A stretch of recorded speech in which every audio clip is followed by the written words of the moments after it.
ஒவ்வொரு நாள் விடியும் போதும் கயலுக்கு புதிய போராட்டம் தான். அதிகாலையிலேயே எழுந்து சந்தைக்கு போய் காய்கறிகளை வாங்கி அங்கிருந்து பஸ் ஏறி வியாபாரம் செய்யற இடத்துக்கு போறது, மறுபடியும் 2 பேருந்துகள் ஏறி நகரத்தோட ஓரத்துல உள்ள தன்னோட வீட்டுக்கு போறாங்க. இதுதான் கயலோட வழக்கமான வேலை.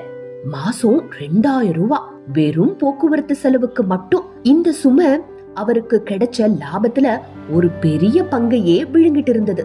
தன்னோட 2 குழந்தைகளை வளர்க்கவும் குடும்பத்தை நடத்தவும் இந்த 2000 எவ்வளவு முக்கியன்றத தெரிஞ்ச கயல் ஒரு விடியலுக்காக காத்துட்டு இருந்தாங்க. கயல் எதிர்பார்த்த விடியல் திமுக அரசாங்கத்தோட வருகையால அவங்க வாழ்க்கையில வந்துச்சு. தமிழ்நாட்டோட முதலமைச்சரான மு.க. ஸ்டாலின் பெண்களோட வாழ்க்கையில பெரிய மாற்றத்தை ஏற்படுத்துற ஒரு திட்டத்தை அறிவிச்சாரு. தமிழ்நாடு முழுக்க இருக்கிற அரசு பேருந்துகள்ல பெண்கள், மாற்றுத்திறனாளிகள், திருநங்கைகள் இலவசமா பயணிக்கலாம்னு வெளியான திட்டம் பெண்களோட தன்னம்பிக்கையையும் பொருளாதாரத்தையும் அடுத்த கட்டத்துக்கே எடுத்துட்டு போச்சு.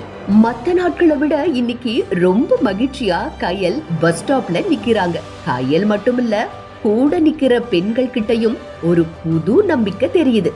இதுக்கெல்லாம் ஒரே காரணம் இதோ இந்த பிங்க் பஸ்ஸும் இதை ஏற்படுத்தி தந்த முதலமைச்சர் மு.க. ஸ்டாலினும் தான். இந்த 2000 ரூபாய் இப்போ கயலோட சேவிங்ஸ். குழந்தைகளோட கல்விக்காகவும் வீட்டு தேவைகளுக்காகவும் 2000 உதவியா இருக்கு.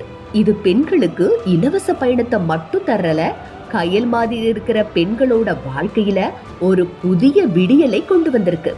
தன்னம்பிக்கையும் விதைச்சு பெண்களும் சமுதாயத்துல மரியாதையா வாழ்றதுக்கான பாதைய ஏற்படுத்தி கொடுத்திருக்கு.